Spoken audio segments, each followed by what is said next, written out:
Gue udah lama banget gak bikin story of my life. Terus kayak tiba-tiba kepikiran pengen cerita dan ngomongin Farhan, karena udah banyak banget yang nanyain juga kayak, kok kayaknya lu udah gak pernah ngomongin Farhan lagi sih?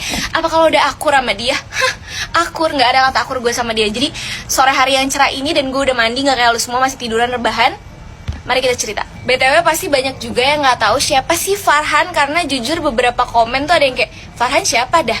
Kok gue nggak tahu? Jadi Farhan itu abang gue dan bukan Farhan Jijima atau Farhan Maulana ya. Dia bukan tiktokers, oke? Siapa yang pernah kayak gue, abangnya yang ngelakuin, kita yang dituduh. Jadi perkataan orang yang kayak anak bungsu paling disayang gitu, kakaknya pasti disuruh ngalah sama adeknya. Kagak ada apa-apaan di rumah gue. Dia dengan tidak berdosanya ngebales WA gue kayak gimana? Lah, ketahuan ya? Terus emot ketawa kayak anjrit. Terus pas balik dia langsung ngaku karena emang ya mau ngeles apa lagi, udah jelas-jelas dia. Terus dia pas ditanya, uangnya buat apa emangnya? Terus dia dengan entengnya ngomong buat servis HP, yang padahal sampai kemarin HP-nya itu masih baik-baik aja.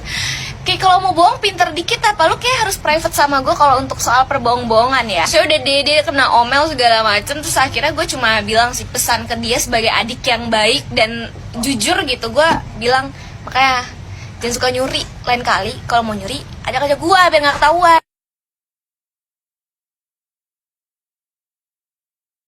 Gak apa-apain, mending kita gak apa-apain. Gue mau cerita waktu pertama kali gue nonton pensi kelas 1 SMA. Suatu hari gue diajakin nih nonton pensi sama temen sebangku gue. Nah, karena itu pertama kalinya gue nonton pensi, jadi gue semangat dong. Apalagi waktu itu tuh artisnya lumayan yang terkenal gitu, gue lupa sih, tapi kalau nggak salah satunya ada Ran. Nah ya udah, akhirnya gue mau dong, gue yang kayak aku mau ikut gitu. Terus saking semangatnya gue nggak mikir yang kemana-mana, udah gue langsung ngasih duit gue ke teman gue dan dia langsung beli tiketnya. Sampai di mana Hamin 2 acara. Itu acara pensi SMA 34 Jakarta. Terus temen gue ada yang rumahnya deket situ. Jadi tuh rencananya gue sama temen sebangku gue ini akan ke rumah temen gue yang deket SMA 34. Terus habis itu pas sore kita baru bareng ke acara pensinya. Terus temen sebangku gue tiba-tiba bilang kayak, nanti kayaknya gue bakal nginep, Min, lu mau nginep juga atau enggak? Nah di situ gue udah mulai agak deg-degan nih. Wah, kok nginep? Kenapa nginep? Karena sebelumnya saya tidak menanyakan itu pensi acaranya mulai jam berapa, selesai jam berapa. Nggak nanya, gue emang bodoh. Pas gue tanya, kenapa nginep emang? Terus habis itu dia bilang, iya soalnya kan pensinya kelarnya nanti sekitar jam 10, jam 11. Mampus, gue langsung kayak seketika terdiam dan kayak, hah?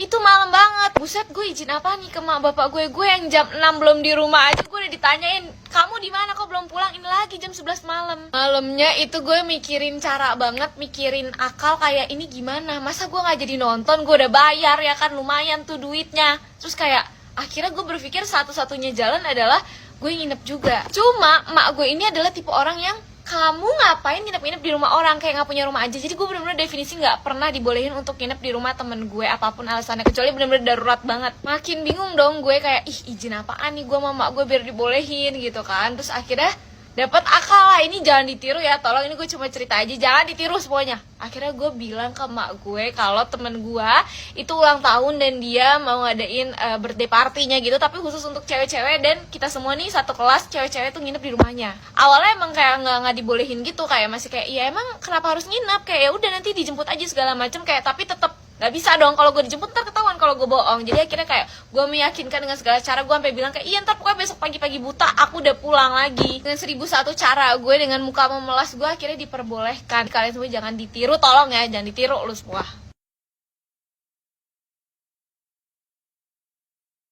Semua pasti punya temen yang cakep nih, selera masyarakat cantik banget gitu. Semua orang udah mengakui kalau dia cantik, tapi nggak pernah pede kalau misalnya, aduh cukup kan, kalau misalnya ngepost foto di Snapgram, atau kan jangan ngepost foto deh, pasang foto profil WA ataupun lain pakai muka dia aja tuh dia nggak pede. Aneh banget gitu, padahal kayak semua orang tuh tahu dia cantik, dia juga sering banget dapet pujian karena muka yang cakep, tapi kenapa lo bisa nggak pede? Nih kalau gue punya muka kayak dia nih, kayak bisa tiap hari gue selfie muka gue kayak begini aja, gue selfie mulu. Gimana muka gue kayak dia? Gila kali ya. Gue tuh pada saat itu sampai mikir kayak, ini apa gue kepedean banget ya? Apa gue terlalu narsis apa gimana? Dia aja yang cakep, yang memang orang-orang semua tuh udah mengakui kalau dia cakep tuh masih gak pede gitu. Kok gue bisa-bisa gue pede-pede aja nih ngepost sesuatu. Itu kan pas gue SMA ya, pas gue masuk kuliah, makin banyak gue temuin cewek-cewek yang satu spesies nih sama temen gue waktu gue SMA dulu.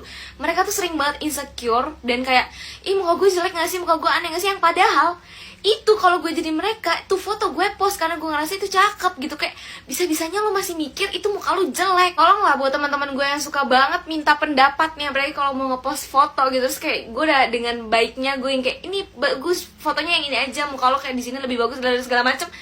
Ujung-ujungnya nggak jadi di post dengan alasan yang tidak masuk akal. Alisnya tinggi sebelah lah, hidungnya bola nggak tuh, bolongan hidungnya gede sebelah lah. Kayak orang-orang nggak akan ngezoom sampai ke bola lagi nggak tuh, bukan bulu apa, lubang hidung. Udah gila kali ya, orang-orang kan ngeliat secara overall kayak wah cantik, udah gitu doang, nggak akan di zoom tuh pori-pori lu ada berapa dihitungin sama mereka, kagak akan. Jadi lu pada jangan suka bikin emosi ya gitu. Udah minta pendapat, udah dikasih pendapat bagus-bagus malah nggak jadi dengan alasan yang nggak jelas. Bersyukur tau nggak lo. Kalau gue punya, ya Allah cekukan gue kalau punya muka kayak lo. Kalau gue punya muka kayak dia nih, gue kayak tiap hari bisa selfie deh. Nih kalau dulu tuh gue sampai mikir kayak nih orang mukanya cakep tapi kenapa nggak pede, kenapa muka gue yang begini gue pede-pede aja. Capek banget.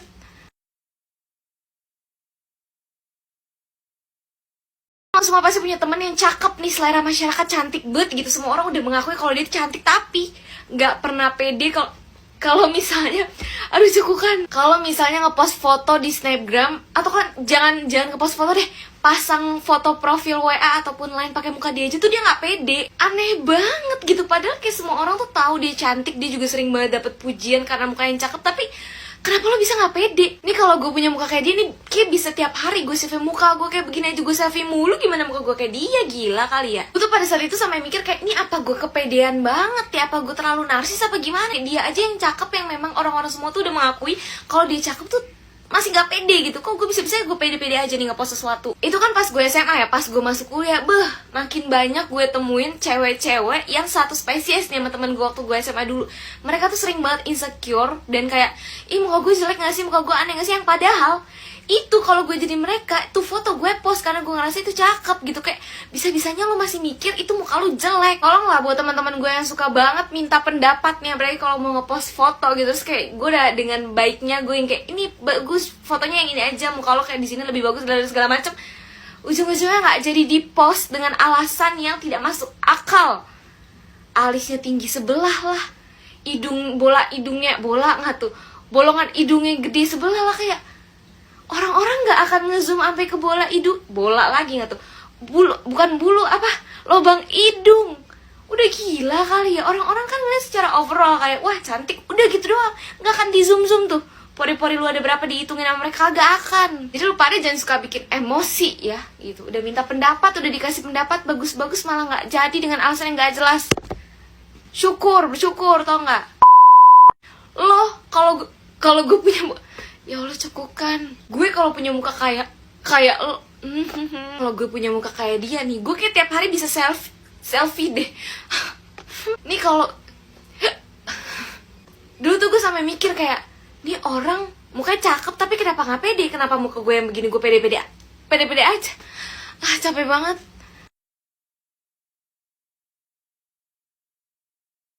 Semua tahu kemarin adalah hari yang paling menegangkan dalam hidup gue. Lo tau kenapa? Kemarin pagi-pagi gue kan lagi mau nunggu kelas nih kan, sambil nge-scroll TikTok. Di belakangku posisinya ada bangku dan itu ada bapak gue lagi pakai sepatu mau berangkat kerja. Tiba-tiba bapak gue ngomong kayak gini ke gue, itu papa kalau mau nonton video kayak gitu gimana deh caranya? Gue udah tahu maksudnya adalah video TikTok gitu. Gue udah feeling, terus habis itu tapi gue pura-pura bego di situ kan. Gue tanya ke bapak gue, video apaan pak? Video si Sky ngeprank ojol gitu? Enggak dong. Gue bilang video apaan? Terus habis itu bapak gue ngomong, itu video di situ, itu kamu bikin konten di situ kan? Gimana caranya papa mau nonton konten kamu dong? Di situ gue langsung ngomong, nggak usah ditonton, ngapain sih ditonton? Nggak usah. Di situ bapak gue langsung, oh nggak usah ditonton. Mungkin bapak gue berpikir gue malu gitu kan? Tapi nggak tahu aja, semua kebusukan gue di TikTok itu yang gue takutin. Belum sampai di situ aja, siangnya mak gue tiba-tiba nyamperin gue terus ngomong kayak gini, kamu boleh cerita pengalaman kamu di TikTok, tapi kamu di video itu tuh seharusnya kamu kasih di akhir video, kamu kasih hikmahnya biar orang-orang gak pada ngikutin kamu. Kamu mau orang-orang ngikutin kamu bohong terus jadi dosa jariah? Di situ gue langsung jatuh, gue serasa mau cepet. Gue yang kayak, Nih mak gue tahu dari mana kalau gue cerita pengalaman gue di TikTok, apalagi bawa-bawa tentang perbohong-bohongan? Apakah mak gue sudah menonton semua konten-konten gue gitu kan? Itu pas mak gue ngasih wejangan, malamnya gue langsung eksekusi. Gue cari HP mak gue, terus gue buka. Gue lihat apakah mak gue mendownload TikTok atau enggak. Mungkin ada saudara gue yang cepu soal video gue terus dikasih ke mak gue, ternyata nggak ada. Nihil, bersih semuanya. Terus satu-satunya alasan kenapa mak gue bisa tahu adalah mak gue mendengar waktu gue bikin cerita story of my life. Makanya gue sekarang nih di tempat keramat gue lagi, karena gue takut kalau gue bikin video mak gue mendengar. Gue juga agak kepikiran gara-gara omongan mak gue dosa jariah.